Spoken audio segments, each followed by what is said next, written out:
involved. Questions? Who has questions? How can we help you get on the air again? Yeah, thank you. All I can tell you, let me give you a plug, first of all, for my 3 websites, which I have: cttalking.com, danlovallo.com, and ctpolitics with an X. That's politix.com. Go to those websites, certainly, but I don't know. I've got resumes into radio stations throughout the state. My next move, and this is perhaps where you can come into play, is I'm talking with some people about approaching radio stations across the state who have this ridiculous syndicated programming in the afternoon, and seeing if we could put together an afternoon radio program like I had on WDRC across the state by way of these various stations. And you know, the media, the so-called fair and balanced media, has an agenda. And any time you talk about putting out a program that has a conservative bent, they get nervous. Imagine, they get nervous about programming a host who wants to abide by the United States Constitution, who advocates abiding by the state and United States Constitution. They get nervous about that. How sad. But to answer your question, all I can tell you is that if you go to cttalking.com and sign up for the email blast that we send out every day, and there's a spot on the website for that, then I can keep you posted on even better on what I'm doing, and I could use that as a call to action on where you have to call and who you have to call. But great question, thank you. I miss being on the radio. I have a radio program now. It is on a small FM station in Torrington, and it's so far from what I was doing at WDRC. It's more a lot of public service things. Occasionally I get a politician on the program, but the owner of the station doesn't want me to take that political angle, and I respect him. He's a great guy. I respect him dearly, and I took the position on the premise that it wouldn't be a politically oriented show. But I'm here to tell you right now, my bag is politics. My bag is the United States Constitution. My bag is the state of Connecticut and its Constitution.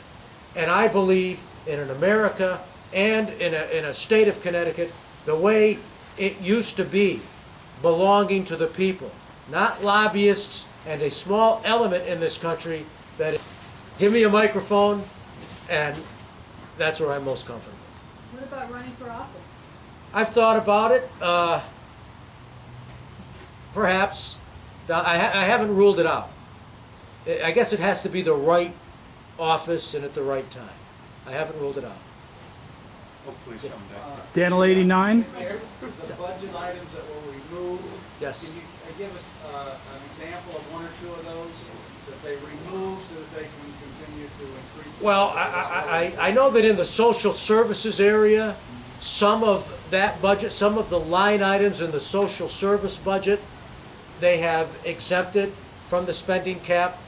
What you've done is you've given me an idea. I will put a story together on my website and get you actual answers. And if you go to cttalking.com, then I'll follow up on that.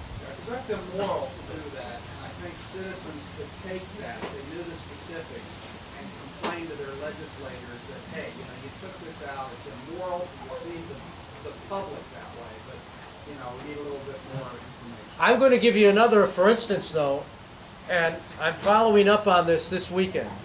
I don't know how many of you are aware of Senator Whitgos and the story that he came out with yesterday about an additional tax in the state of Connecticut. But let me give you a background. How many of you are aware of the gross receipts tax? And it's an additional tax on our oil, on products that come, oil that comes into the state of Connecticut, into Haven-based harbor. There's a gross receipts tax, and that's passed along to the consumers so that we're actually spending more at the pump. I guess it's estimated that we're spending an additional 20 cents a gallon at the pump because of that gross receipts tax.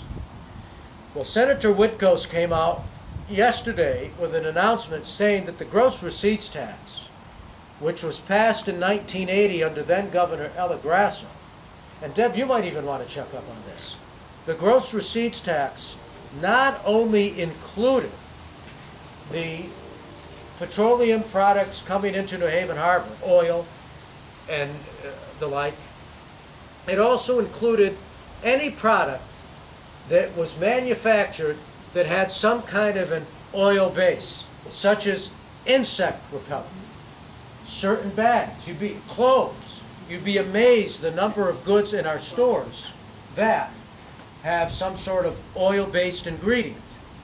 And Senator Whitcoast claims that under this gross receipts tax, which was passed in 1980, not only was the oil coming into New Haven Harbor subject to the gross receipts tax, so were a lot of these other items sold in stores, like insect repellent, like certain clothes, etc., etc.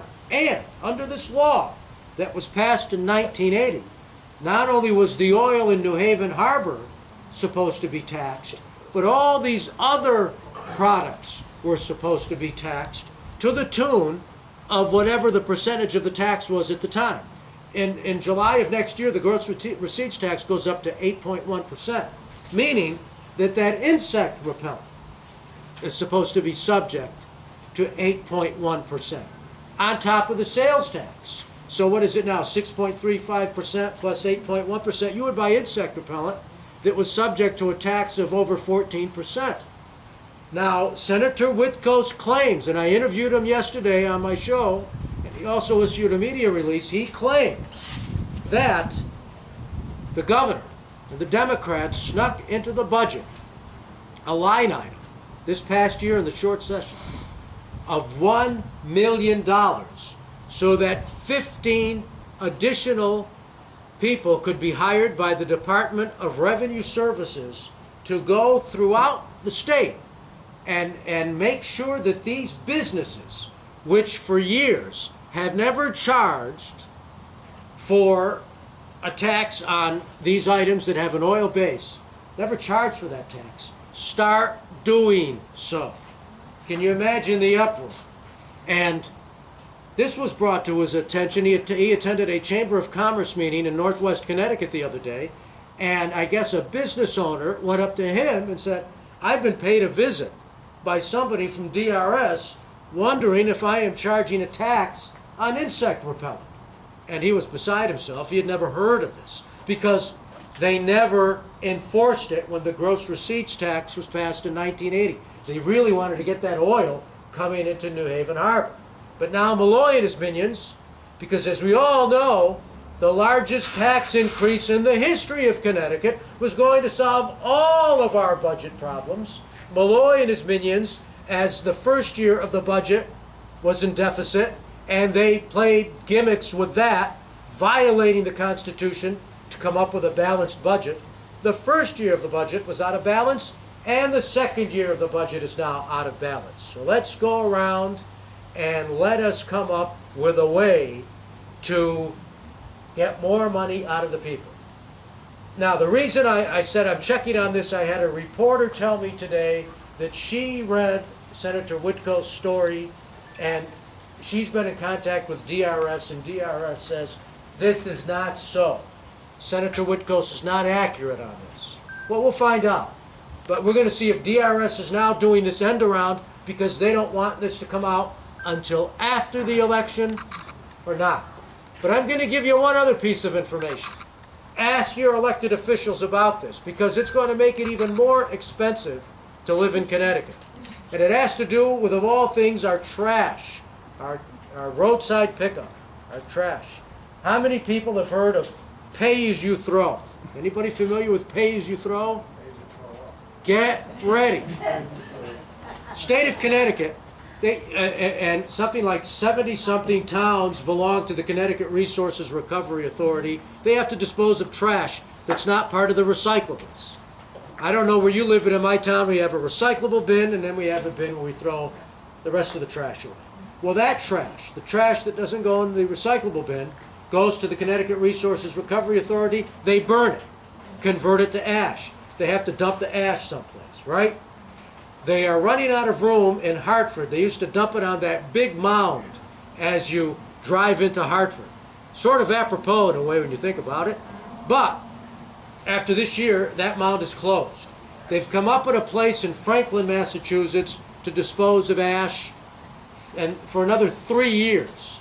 But after they run out of room in that area, that's it for Connecticut. I have been told that they're going to have to start trucking this ash to the middle of the country. Well, there's a cost to that, right? Who's going to bear the cost? We are. Currently, it's up to the individual towns to develop a plan to handle their disposal. But you mark my words, and I had somebody tell me this the other day, who's in the know. The state legislature, particularly the Democrats in the state legislature, are just chomping at the bit.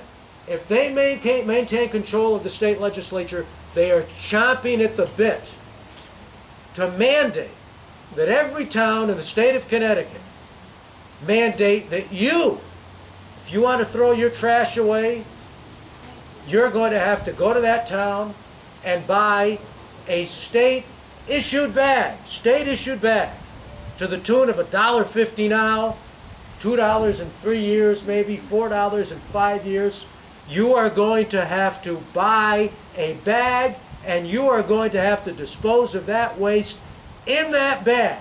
Have to put your garbage. You're going to no more hefties, no more going to the store and buying hefties or whatever. You're going to have to buy a special state-issued bag to dispose of your waste. Pay as you throw. And let me tell you, you think that this state has seen it all before? You ain't seen nothing yet. That's not the United States of America. That's not our state constitution. That is not the United States Constitution. Yes, sir. How big's the bag? Good question. As big as the state needs the revenue, right? You're right, exactly. Pretty small. So, again, keep up the cause.